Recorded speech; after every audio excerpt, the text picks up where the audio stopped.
Cuando una persona sueña, solo se puede dirigir hacia una dirección: pa'lante. Hay miles de historias, algunas de sacrificio, otras de riesgo, pero también de superación, y una de ellas podría ser la tuya. Inmigración, sueños, retos y triunfos. Bienvenidos al programa Pa'lante, mi gente, de la firma de abogados Vázquez & Servi.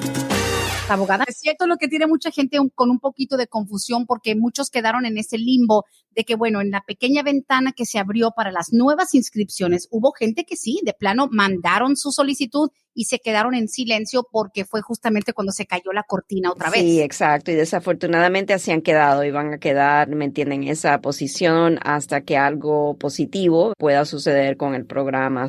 En estos momentos, en realidad, UCIS quisiera, porque como le expliqué hace varias semanas, estuve en la conferencia anual de AILA y el panel que básicamente incluía a personas de muy alto nivel de UCIS, indicaron que sí, que ellos quisieran poder adjudicar esas solicitudes que están apartadas, pero que no pueden porque hay un interdicto que fue impuesto desde el año pasado por el juez federal en Texas. Ya tienen ellos las manos atadas, no pueden ellos avanzar con esas solicitudes. Hasta que no haya algún cambio positivo, esas solicitudes van a quedar así, de esa manera.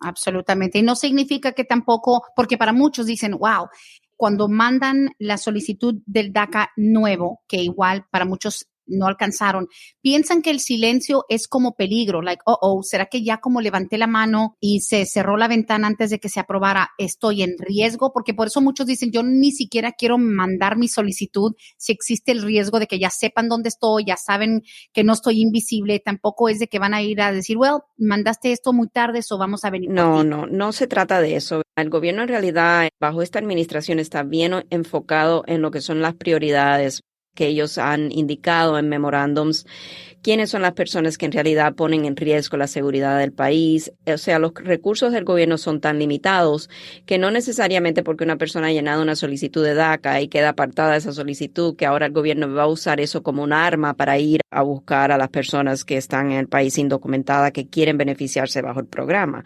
Porque se sabe que por lo general las personas que aplican este programa de DACA tienen que calificar y uno de los requisitos es no tener ciertos delitos. Sabemos que el gobierno no tiene esos recursos para usar los pocos recursos que tienen ir a personas que son consideradas bajo prioridad. Claro, y más como nos dijo también con la falta de personal que existe hasta incluso dentro de patrulla fronteriza, los adjudicadores, o sea, en todos los ámbitos. También el Departamento de Migración, a pesar de ser una entidad del gobierno, está muy bajito en personal. Exactamente, ellos tienen muchos problemas con eso y por eso también vienen todos los problemas con los tiempos de procesamiento. O sea que todo el mundo está desesperado porque se están tardando tanto para adjudicar una simple solicitud que a lo mejor en tiempos pasados, en 3 meses o 2 meses, recibíamos una contestación y ahora se están demorando 12, 18 meses para darnos una contestación y en algunos casos más. ¿Qué diferencia? La gente se acostumbró, sí, literalmente a veces en 30 y 60 días ya tenías por lo menos algún comprobante en la mano. Exactamente. Abogada, y desde anoche que compartíamos precisamente que este sería el tema del podcast del día de hoy aquí en Pa'lante, mi gente, Claudia nos mandó un mensaje, dice Brenda, que por favor nos explique a los venezolanos la diferencia entre el TPS y si debemos quedarnos con el proceso de asilo. Sé que esto es muy difícil, yo sé que ustedes lo del asilo tal vez lo manejan de otra forma o no lo manejan, pero la diferencia entre el asilo y el TPS, porque mucho venezolano llegó pidiendo asilo y dicen, ya se abrió el TPS, vámonos para allá. ¿La diferencia nos explica brevemente? Claro que sí, no hay ningún problema. Principalmente lo que quiero es que entiendan las personas el asilo de Venezuela y que han dicho, bueno, yo tengo mi solicitud de asilo pendiente, no necesito aplicar para el TPS. No, eso es una manera de pensar muy errónea porque el TPS le va a proteger contra una deportación si acaso el trámite de asilo político es negado en la primera instancia, que puede ser con UCIS, y pasa la persona ante el Tribunal de Inmigración para defender ese caso de asilo. para poder litigar su caso de asilo, si tiene esa protección del TPS, no obstante a que el juez dé un fallo negativo en el caso, la persona siempre queda respaldada por el TPS mientras el programa está en vigor. Nosotros, por ejemplo, cuando tenemos un caso, vamos a decir, no necesariamente un caso de asilo político de Venezuela, pero si vemos en una consulta que una persona de Venezuela ya pidió asilo, no se ha acogido al TPS, le vamos a recomendar, acójase al TPS, porque mientras este programa siga en vigor, la designación para Venezuela, usted va a tener esto como respaldo. Pero la gran diferencia entre el TPS y el asilo es que el asilo puede conllevar a lo que es la residencia. Si el trámite de asilo político es otorgado, es aprobado, entonces la persona, después de haber sido aprobado el asilo, podría a su tiempo recibir la residencia permanente. Son difíciles de ganar los casos de asilo político dependiendo en la jurisdicción que esté la persona. Puede ser bien complicado el caso. La persona tiene que demostrar persecución en un pasado o persecución en un futuro en base a una de las 5 bases de protección de raza, religión, nacionalidad, opinión política o membresía en algún grupo político social. Y a veces la única evidencia que tiene la persona es su propio testimonio. Si no hay algunas evidencias contundentes de la persecución que sufrió, va a ser un poquito más difícil comprobar que existe ese nexus requerido para poder comprobar que la persona tiene en realidad ese temor de regresar a su país por la persecución que podría sufrir o que ya ha sufrido en un pasado. Eso es uno de los, vamos a decir, una de las diferencias más grandes que hay. Uno conlleva la residencia, el otro no conlleva la residencia como vía directa, ¿verdad? A lo mejor hay otras cosas que se pueden hacer para una persona con TPS, a lo mejor poder lograr la residencia a través de otro método. Pero esa es, yo diría, la diferencia principal. El TPS también no requiere que la persona demuestre persecución. Simplemente tiene que el gobierno estadounidense designar el país para TPS y tiene la persona que cumplir con los requisitos de fecha de entrada, presencia desde tal fecha en Estados Unidos y también no tener delitos que los descalifiquen para el TPS.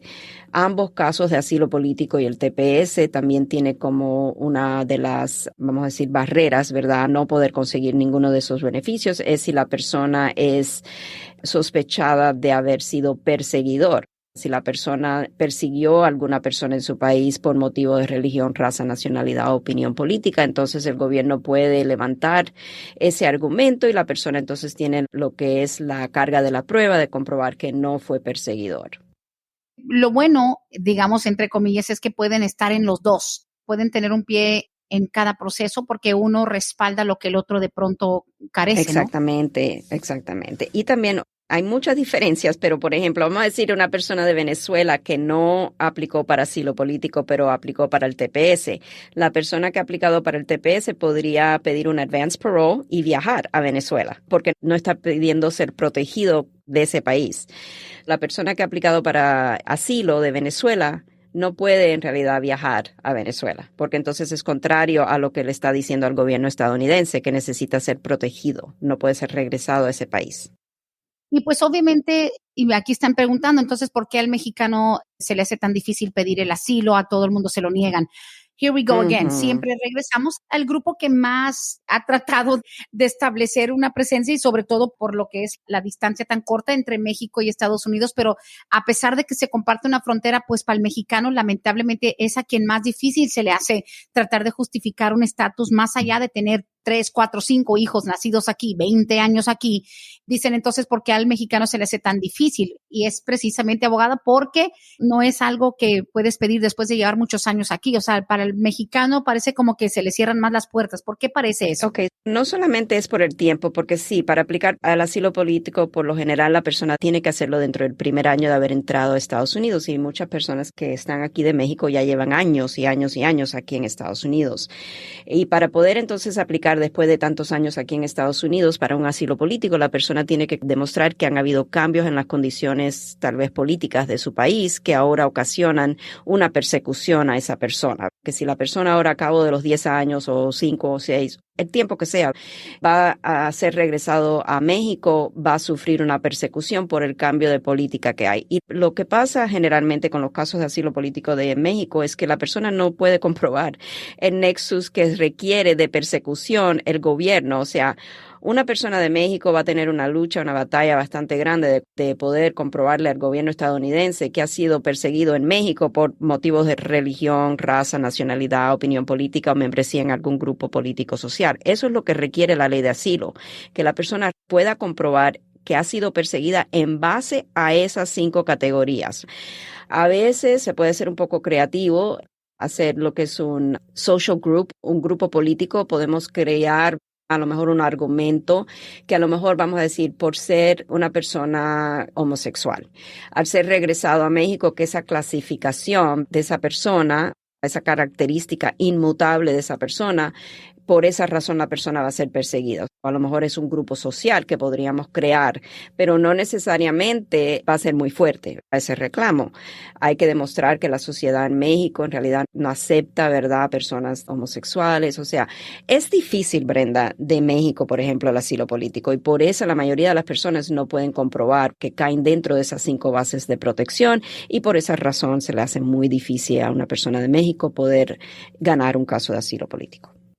Como le digo, estaríamos como beating a dead horse, pero por ejemplo, yo que en mi otra vida veo mucha gente, y de Guatemala, por ejemplo, mucha gente de Guatemala recién llegados que piden el asilo llegando a la frontera. Digo yo, ok, ¿a qué se basan ellos? Tal vez por ser de grupos indígenas, también ciertos grupos indígenas, porque dicen, oye, pues sí, Guatemala, ¿qué política social, grupo, algo? Y digo, a lo mejor en Guatemala lo que pasa es que a los indígenas tal vez los persiguen, porque uno dice, ¿por qué a ellos sí, por qué a otros no? Right, exacto. Y eso sería ya dentro de a lo mejor un grupo social, ¿verdad? Estamos identificando un grupo social que tiene esta característica que es inmutable y que por esa característica han sido perseguidos en un pasado.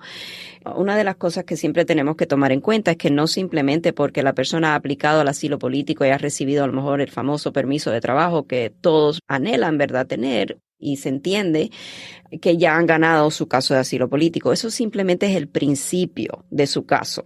Tiene todavía que la persona tener una entrevista bajo juramento, y ahí en la entrevista le van a hacer una cantidad de preguntas relacionadas a la persecución que supuestamente la persona ha sufrido o que teme sufrir al ser regresado.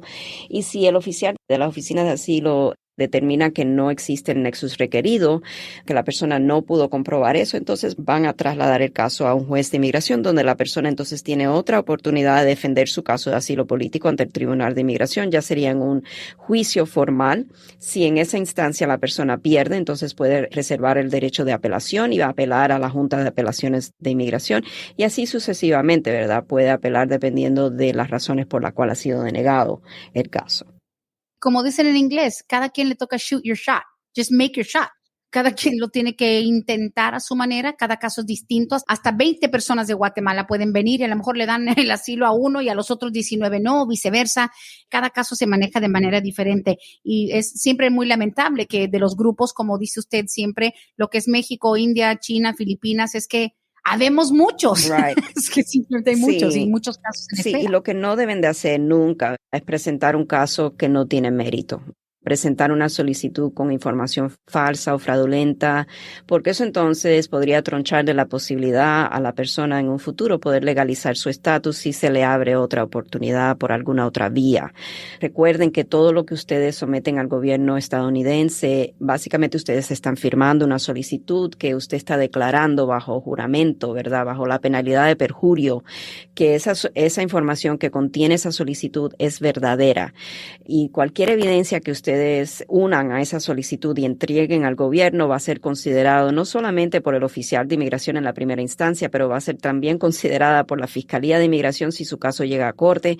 Va a ser usada en su contra si el gobierno encuentra algo que pueda ser fraudulento, y ahí entonces ustedes, ¿verdad?, estaría básicamente creando más problemas para usted que lo que pensó del beneficio que podría recibir. Y no vale la pena, simplemente porque uno no puede tampoco cambiar ni borrar lo que ya sometió.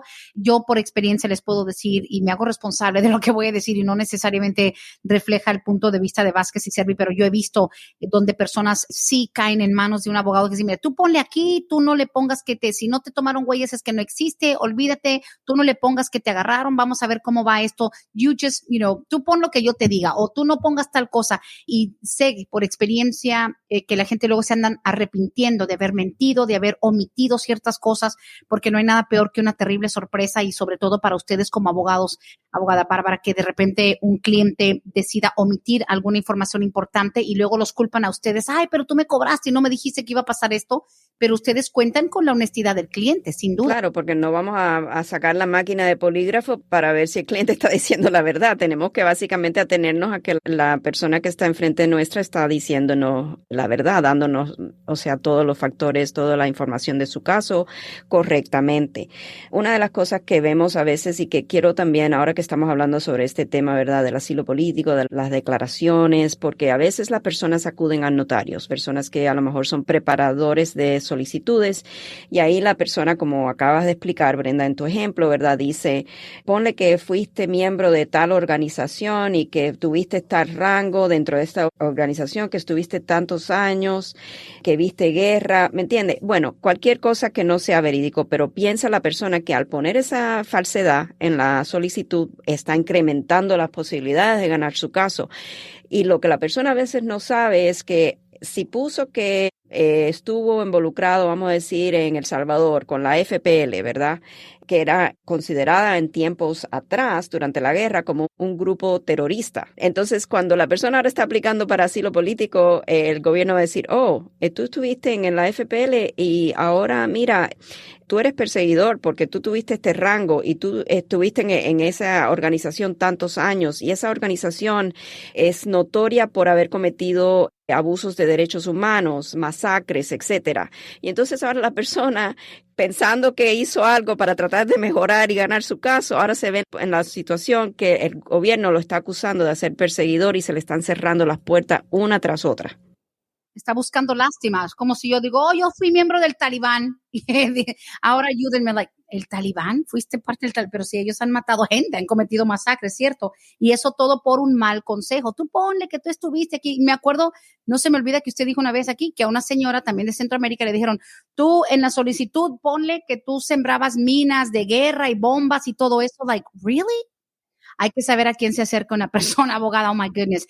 En este podcast, Pa'lante mi gente, Vázquez y Servi, la abogada Bárbara, tenemos la línea ya disponible 770-686-3424, siempre prioridad para las llamadas. Tengo unas preguntas aquí que curiosamente llegan de dos personas distintas con una situación muy similar, así que vamos a hacer un 2 for 1. Los dos quieren saber más o menos, dice, un estimado, obviamente, tarifas son un poco difíciles, pero dice más o menos tarifas y más o menos cuánto tardaría que un ciudadano, o sea, naturalizado, un ciudadano americano, le arregle a su madre que tiene visa de turista. Ahora, los tiempos de procesamiento, y otro me dice, mi mamá tiene visa de turista, tiene 76 años, está en México. No sé si la primera pregunta, su mamá está aquí y entró con visa y se quedó, pero en el caso de ambos lados, los dos son ciudadanos naturalizados, quieren arreglarle cada quien a su mamá y esas dos señoras tienen visa de turista. ¿Nos puede dar como que un resumen? Diferentes procesos. La persona que está aquí, vamos a suponer, ya entró con su visa de turista, está aquí y ahora el hijo ciudadano estadounidense quiere aplicar por la madre. Si no hay ninguna complejidad en el caso donde no se requiere un perdón, todo lo cual recuerden que la información que reciben por este medio es de carácter general y no puede sustituir lo que es una consulta formal con un abogado de inmigración. En esa consulta vamos a explorar si hay alguna complejidad, algo que agrave el caso, que necesitamos a lo mejor solicitar un perdón. Pero si no es así, un precio básico, base price para un ajuste de estatus, lo que llamamos un one step para la persona que está aquí, entró con visa, $4,500 es el precio básico. Para una persona que está afuera, que no tiene ningún problema, que necesitamos pedir un perdón, se hace lo que es el proceso consular, dos partes. Se hace primero la petición familiar y después se hace lo que es el proceso consular, precio básico $4,900. Ok, listo. Ahora, tiempo de procesamiento también va a variar para la señora tanto que está en México como la que está aquí. Claro que sí, eso hay que verlo a través del web sitio de UCIS en el momento que se aplica, porque los tiempos de procesamiento pueden variar. Claro. ¿Un rango? ¿2 años, 3 años, 5 años, un año? Tengo que mirar a ver en realidad porque no lo tengo committed to memory. Si es un proceso consular, es un poco más tardado porque, como saben, hay dos diferentes procesos, ¿verdad? La I-130 primero y entonces tenemos que esperar a que el Centro Nacional de Visa nos envíe lo que es los fee bills y entonces envían el caso a la embajada. Vamos a ver, para personas Family Adjustment Based, ajuste de estatus, vamos a decir que es aquí en Atlanta, permítame un momentico, 26 meses aproximadamente. Más o menos 2 años. ¿Y eso para la mamá que está dónde, aquí o allá en México? Aquí, eso es el ajuste de estatus aquí. Ok. Y para la señora que está en México, ¿sería cuestión de que ella se quede allá mientras tanto o ya podría regresar aquí? No, si ella tiene visa de turista y ya se empieza el proceso, o sea, nosotros no le recomendamos emprender un viaje en calidad de turista ya teniendo entregada la solicitud de la I-130. Y la razón por la cual es porque se le podría presentar en el aeropuerto o en el puerto de entrada que le cancelen la visa, pase mal rato, ¿verdad? Porque ya tiene un proceso que le está dando a entender al gobierno que viene en calidad de quedarse, ¿verdad? No viene en calidad de turista. Ok, eso sí es cierto. Pero bueno, lo importante es que en ambos casos, ya sea que la señora esté en México, la señora que esté aquí, pues hay que empezar. Eso sí, hay que empezar el proceso y hacerlo bien. Como bien lo saben, que cuando una persona entra con visa, le cambia absolutamente todos los detalles. El panorama es muy distinto a la persona que entró sin documentos o incluso si ha estado mucho tiempo estando aquí. Pero siempre, siempre se necesita eventualmente un perdón para quienes han estado más allá de su tiempo de visa, ¿correcto? Depende de cuánto tiempo han estado fuera. Todo esto depende, no siempre es sí o no, porque va a depender, por ejemplo, si ya han cumplido su tiempo fuera de castigo, entonces a veces no es necesario solicitar un perdón. Ok, listo. La semana pasada nos llegó también una pregunta que ya no alcanzó a tiempo, que nos la encargaron. Eso de cuando uno pide un patrocinador, ¿verdad? Para un proceso, es una señora que dice, mi hija me pidió, me está haciendo el proceso de residencia, están pidiendo otro patrocinador y no he podido encontrar. Patrocinador, sabemos que por los ingresos y por cierto nivel para poder asegurar que el nuevo inmigrante no se convierte en una carga o va a pedir algo al gobierno, pero me preguntaron que si es verdad que una iglesia puede proveer una carta como tipo patrocinador. Yo nunca había escuchado eso. No, yo creo que a lo mejor están equivocando una cosa con la otra. A veces una iglesia puede hacer una solicitud R1 para que alguien venga en calidad, vamos a decir, de pastor o reverendo, ¿me entiende? O alguien que trabaje dentro de la iglesia. Pero eso es otro tipo de patrocinio. En realidad, los patrocinios que nosotros acostumbramos a llevar son procesos familiares, donde se requiere un individuo, ¿verdad? Que sea ciudadano estadounidense o residente, mayor de 18 años de edad, que tenga suficiente ingreso dependiendo del tamaño de familia, o también podría ser considerado, por ejemplo, si vive una persona que tiene autorización para trabajar, el ingreso de esa persona podría ser incluido en lo que es el ingreso de la casa. Ok, listo. Sí, yo creo que más que nada tal vez están pensando como esos references como de su carácter, de que te conozcan, tal vez un pastor es miembro de la iglesia. Como tal, así ingresos personales como patrocinador económico, no. Cuando a mí me dicen patrocinador, estoy pensando una o dos cosas, ¿verdad? Estoy pensando quién está patrocinando la solicitud, quién está haciendo la petición. La otra es el affidavit de manutención, que tiene que ver con los ingresos de la persona que es el patrocinador de la solicitud.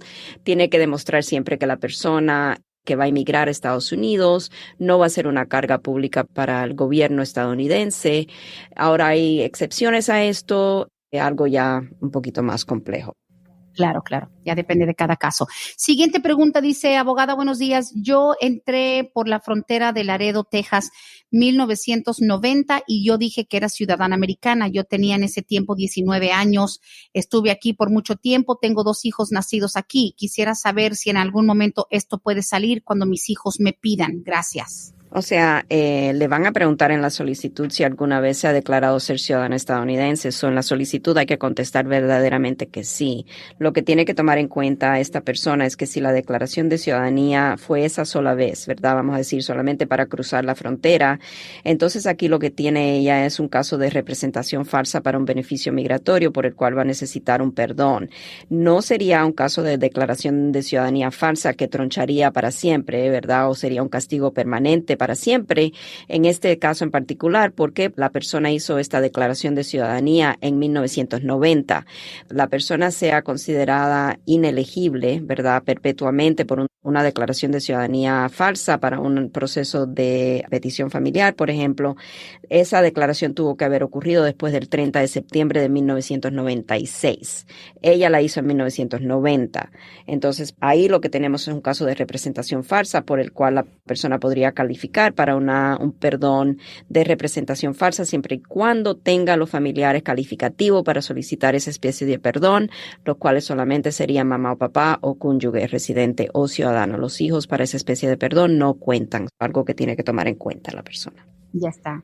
Okay. Importantísimos cuando hagas ya tu cita con Vázquez y Service, 678-303-0018. Dice, una petición de aplicación familiar por nuestro papá ciudadano. Yo vivo aquí en Estados Unidos, mi hermana que está en México, pero sus hijos ya cumplieron 21 años. Cuando salga la aplicación de mi hermana por nuestro papá, mis sobrinos también entran, todos ellos están en México y nunca han estado aquí. En este caso es un poco complejo. Le digo, para poder analizar el caso, definitivamente vamos a necesitar una consulta formal, pero por lo general, cuando un padre ciudadano pide a un hijo, si el hijo ya es mayor de edad, y si es casado o no casado, va a depender la categoría preferencial familiar en la cual el hijo se va a encontrar. Va a ser la categoría 1 o la categoría 3. Y dentro de esas categorías, ¿verdad? 1 y 3 podrían entrar los hijos menores de 21 años de edad. A veces hay lo que se llama Child Status Protection Act, que es la protección menoría de edad, pero para eso necesitamos hacer todo lo que es un cálculo con la fecha de la solicitud, la edad del hijo, cuánto tiempo estuvo la solicitud pendiente antes de la aprobación, o sea, todo eso lleva un cálculo. No le podría decir sí o no, es algo que necesitamos evaluar profundamente para determinar la elegibilidad. Wow. Muy bien. Dice por aquí, Domingo nos pregunta, dice, ¿cuánto se está tardando para que aprueben los permisos de salida los que tenemos TPS de Honduras? Permiso de salida, el advance parole, me imagino. Okay, nuevamente podemos siempre consultar lo que es el processing times del gobierno y el formulario es la I-131, que es el advance parole. Tendríamos que saber en dónde está pendiente, pero vamos a decir que está en Nebraska, más o menos. Casi siempre es igual. Como uno dice, 16 meses y medio. Es bastante demorado. Uh-huh. Oh, wow. Ok, listo. Pero para aprobar los advance parole. Yes. Ok, got it. Digo, porque la gente lamentablemente piensan a lo mejor que si ya tienen el pasaje comprado, van a hacer la solicitud tal vez como tipo emergencia, como a veces hacen con los pasaportes, pero eso no funciona así con inmigración. No, y tampoco, o sea, los tiempos de procesamiento varían dependiendo de dónde está pendiente esa solicitud, porque por ejemplo le dije 16 meses y medio, pero eso es para el Nebraska Service Center. Si es el National Benefit Center, están diciendo 9 meses. A veces varía también ahí dentro de los tiempos de procesamiento. La persona puede simplemente entrar y poner una búsqueda general USCIS Case Processing Times y ahí va a poder ver la información, puede poner su fecha de recibo, o sea, qué fecha recibió la solicitud del gobierno y entonces ahí el gobierno le va a decir si ya puede pedir una actualización sobre el caso. A veces no, si el caso está dentro de los tiempos de procesamiento, tenemos que esperar a que ya podamos hacer esa encuesta. Claro. Aquí nos dice Marco, dice, buenos días, abogada, yo estoy casado con una ciudadana. Hemos hecho hasta el proceso de pedir el FOIA y no sale nada según nuestros abogados. A mí me agarraron una vez en el 97, otra vez en el 2001. He salido nada más esas 2 veces para México. ¿Debemos continuar o hay forma de buscar la información real porque nos preocupa entregar un reporte que no dice la verdad? Lo agarraron 97 y 2001 y dicen según el FOIA que pidieron no aparece nada. ¿Eso es común? Depende del FOIA que pidieron.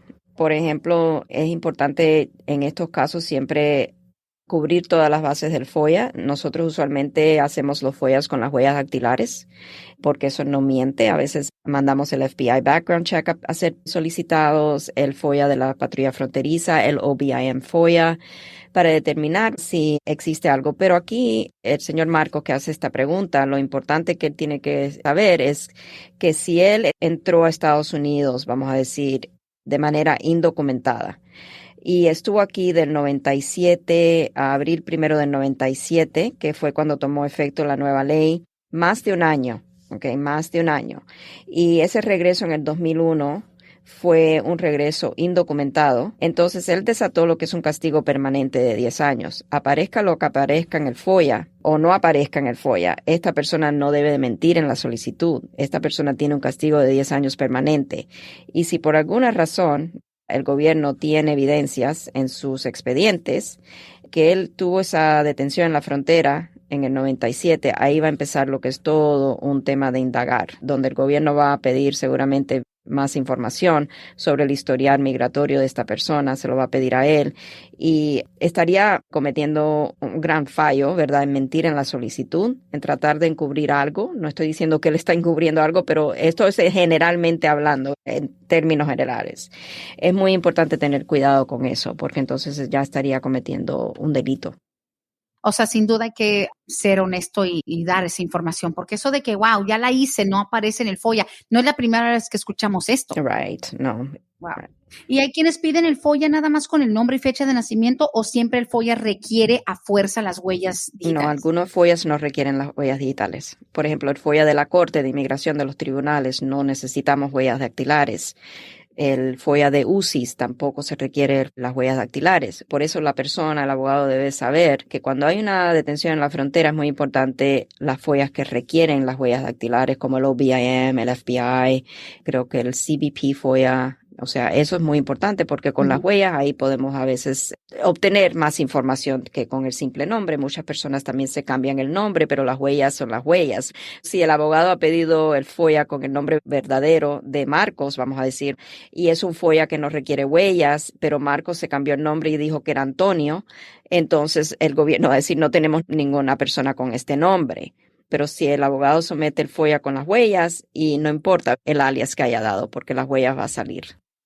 Una vez se hizo aquí un programa entero de la diferencia de lo que son los FOIA, cuántas agencias hay que acudir, cómo se solicita, porque el FOIA la gente cree que es como el acta de nacimiento, la Biblia que tiene todo tu historial. No hay un FOIA, hay muchos, ¿verdad? Sí, hay muchos. Si la persona hizo un trámite con la embajada en su país, eso es otro FOIA al Departamento de Estado. Hay FOIAs al Departamento de Vehículos y Motores. A veces cuando queremos ver si a lo mejor una persona se declaró ser ciudadano en una solicitud para la licencia de conducir, entonces tenemos que pedir un FOIA directamente a esa agencia. O sea, hay tantos diferentes FOIAs.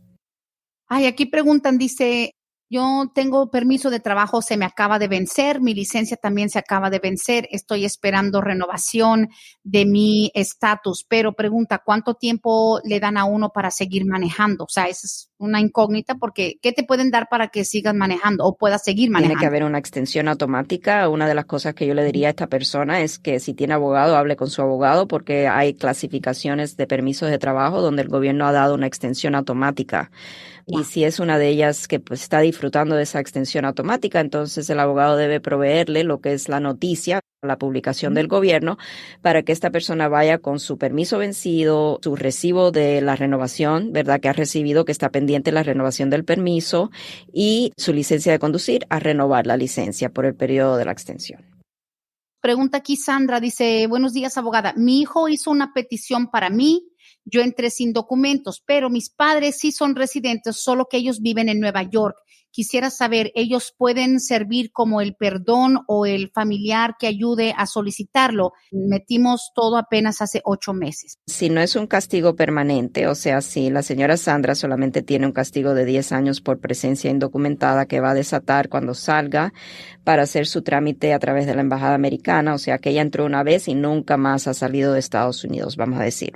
Entonces, sí, los padres residentes pueden servir como familiares calificativos para propósito del perdón, no obstante que vivan en otro estado. Sí es un poquito más difícil cuando hay, ¿verdad?, esa separación geográfica, cuando también es un hijo adulto, es un poquito más difícil, pero no es imposible ganar esos casos.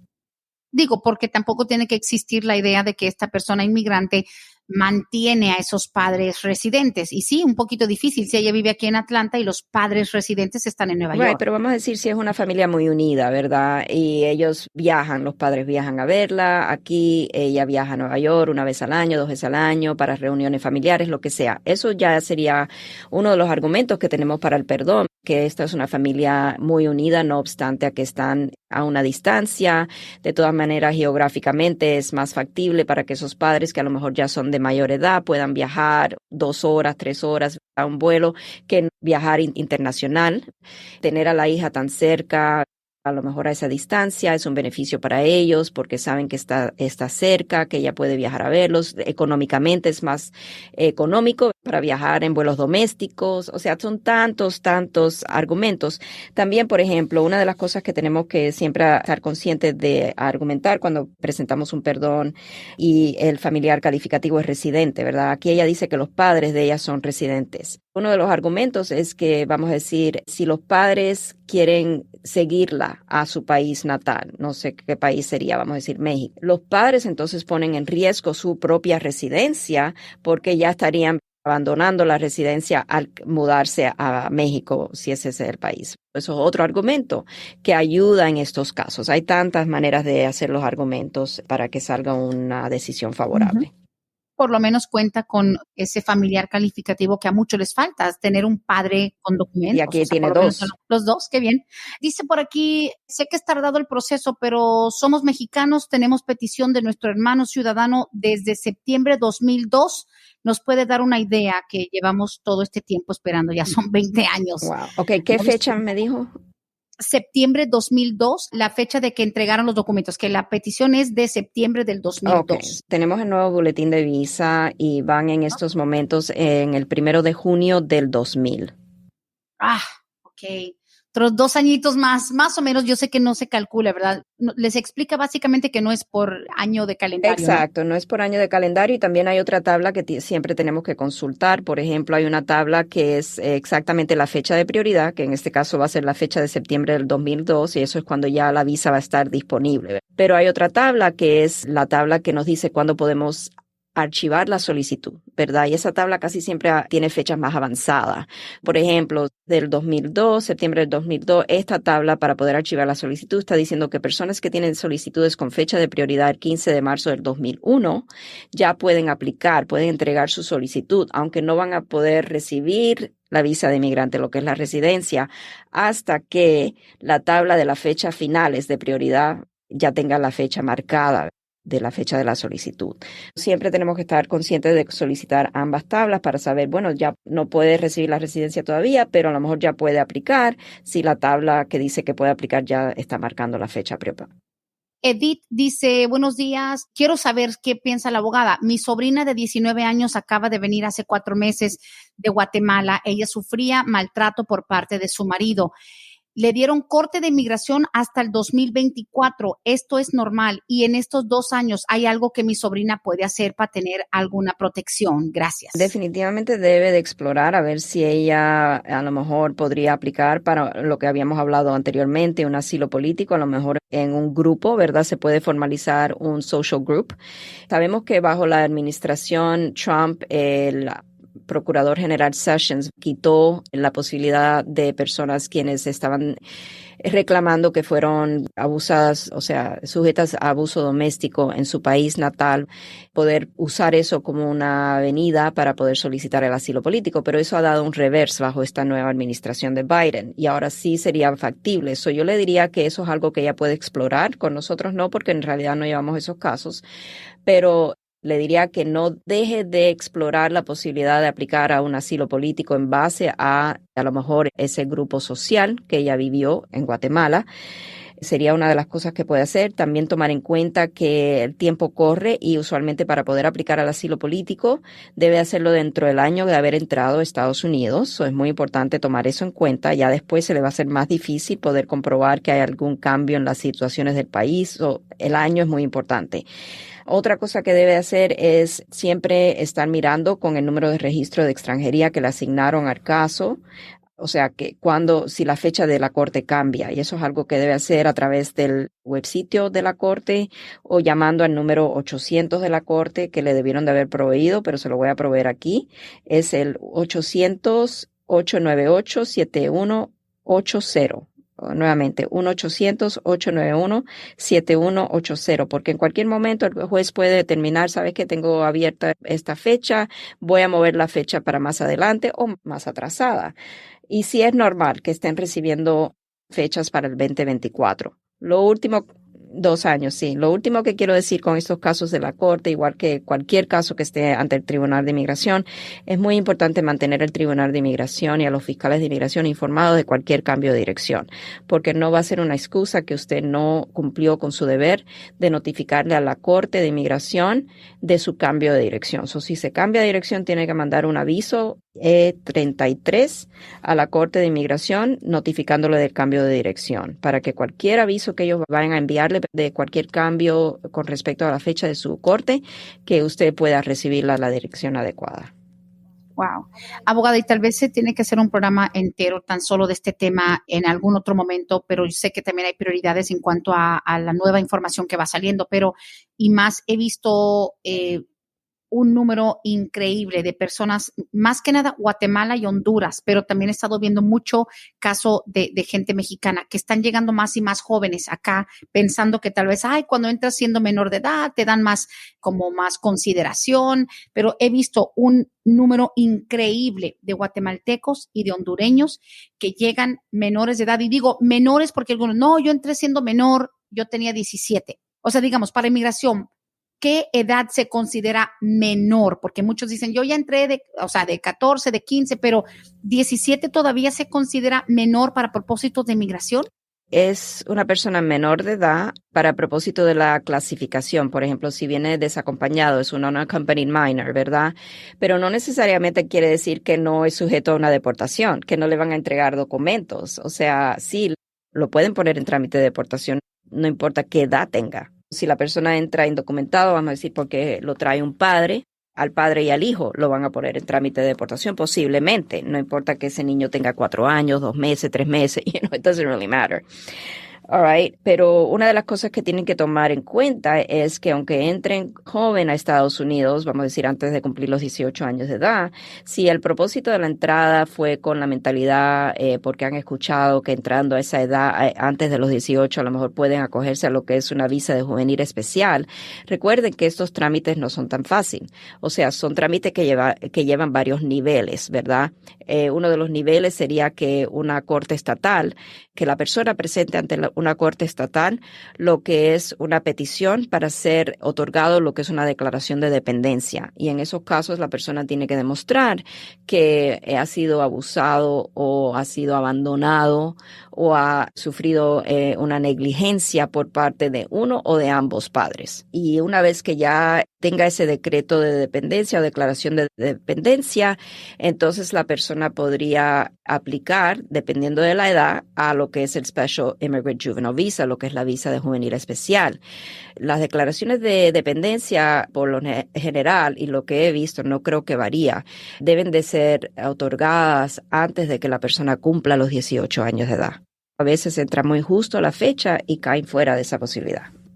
Sí, porque imagínese la idea de que si entras antes de los 18, vienes y pides asilo, pides refugio como inmigrante, como juvenil, como dice usted, abandonado o maltratado, está provocando una ola. Los otros días nos tocó hablar con un muchachito de 14 años, apenas va a cumplir 15 años, creo que en septiembre, y tiene un ticket de no licencia. Y cuando hablo con él y me manda el ticket, digo, fecha de nacimiento, o sea, 2008, creo 2007, y dije yo, ¿tienes 14, 15 años? Sí, yo entré apenas hace poco manejando sin licencia, viene de Guatemala y dice, pero es que así yo quiero arreglar mis papeles porque entré solo. Y digo yo, si la gente supiera o si eso se está empezando a regar en Centroamérica y México, van a estar mandando niños de 13, 14, 15 años sin saber en realidad que no nada más es llegar y te tiras a la merced de migración y te van a dar de todo, o sea, te van a estar rastreando. Y sobre todo, abogada, el hecho de que no saben, es que yo no sabía, y de pronto fallan a la corte, ya ni saben en qué dirección viven. No basta nada más con que entres a los 13, 14, 15 años. Right, no. Y usualmente cuando entran tan jóvenes no son dejados en libertad, a no ser que haya un adulto responsable, que se haga responsable. Eso es muy importante, que en estas situaciones que busquen una asesoría legal de un abogado de inmigración, porque tal vez, por ejemplo, este joven de 14 años podría beneficiarse a través de lo que es el SIJS, dependiendo de los factores del caso, pero tiene que saber que es todo un proceso, y si espera cumplir los 17 para entonces empezar su trámite porque la desidia o porque a lo mejor la necesidad de simplemente siempre estar enfocado en el trabajo y deja esto como para luego y luego, entonces ya después a veces se le hace imposible poder acogerse al beneficio. Es verdad, sí, muchos llegan a los 14, 15 y dicen, bueno, voy a juntar dinero 6 meses, un año y después entrego mi proceso, pero como dice usted, el tiempo se va pasando y sobre todo se van metiendo en problemas por andar manejando, muchas veces hit and run o huyen de la escena. Así que hay que tomar en cuenta que no porque entraste jovencito es automáticamente algo que excusa tus faltas o tu ignorancia, pero abogada, increíble que estos procesos la gente lo tome como un salvavidas, porque para muchos eso es. Lo que me duele mucho es que también vienen muchas niñas y son víctimas de abuso y mucho riesgo en el camino. O sea, a mí me parte el alma, obviamente, porque es una necesidad, parece tan grande, es que lleva a un padre a ese extremo, ¿verdad? Y hay muchas partes de la moneda, ¿verdad? Muchos dicen, bueno, qué padre que no tiene conciencia, cómo van a mandar al menor, pero uno no sabe, ¿verdad? Y hay que ponerse a veces en los zapatos de ese padre que a lo mejor vive día tras día sin poder darle algo de alimento a sus hijos y ver sufrimiento y a veces se pregunta, me imagino yo, ¿verdad? No, gracias a Dios nunca he estado en esa situación, pero se debe de preguntar, ¿qué es peor? ¿Arriesgar a mi hijo a que llegue a un país a donde tiene a lo mejor un porvenir o estar aquí sufriendo día tras día, viendo a mi hijo sufrir sin tener ese porvenir y sin yo poder darle lo básico, que es la comida? Es muy fácil juzgar, pero hasta que uno no esté en los zapatos de esa persona, no debemos, en mi opinión, juzgar. Y de verdad que ya cuando tengamos un poco más de claridad en lo que va a pasar, abogada, y retomando lo que comenzó inicialmente como este increíble proyecto de Palante, mi gente, también empezar de nuevo con la idea de que alguien comparta sus historias, como dice usted, de sufrimiento, pero también de éxito, de logros y sobre todo que la experiencia de uno sirva para el aprendizaje de los demás. La última pregunta que tengo por acá dice, yo estoy esperando un proceso de cancelación de deportación hace 4 años por un ticket de no licencia en el condado de Cobb.